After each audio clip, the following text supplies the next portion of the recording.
Welcome back to SNN. We're in Studio B, and I'm joined, of course, by Zach Anderson, the political editor of the Herald Tribune. And it's been a week now since Donald Trump became the presumptive nominee of the GOP for president, and there's been some mixed feelings on the Republican side, for sure. What do you make of this dissent?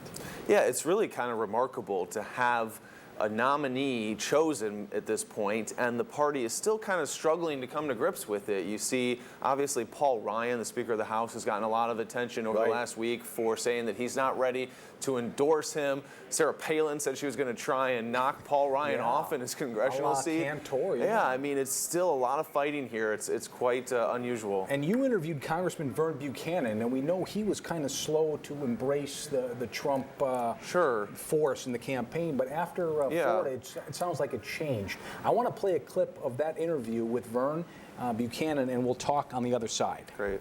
You know, I originally, as you know, supported Jeb Bush. Jeb was a friend. I worked with him when he was governor. I was chairman of the Florida Chamber. So I felt a need to support him. I thought he was going to be a good candidate. But I originally didn't think Trump would get in. Then when he got in, I didn't think he'd be able to stay in. But the bottom line is the people selected him. It's a democracy. In terms of this region, he won by 20 points. He won every county in the state other than Dade County, 66 out of 67. So, you know, it's the people, their desire, and so I'm going to support their wishes. All right, and he said obviously more things, but your thoughts?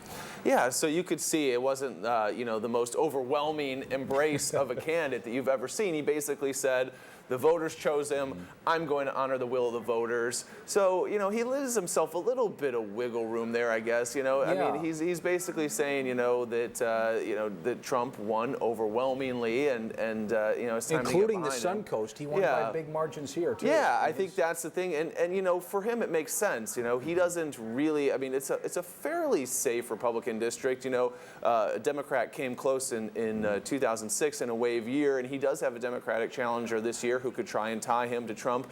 But he's, you know, Trump won overwhelmingly here. This is a very white area. Trump does well with white voters. I think, you know, he is kind of making a smart move politically here and not distancing himself too much from Trump. Zach Anderson, thanks as always for joining us.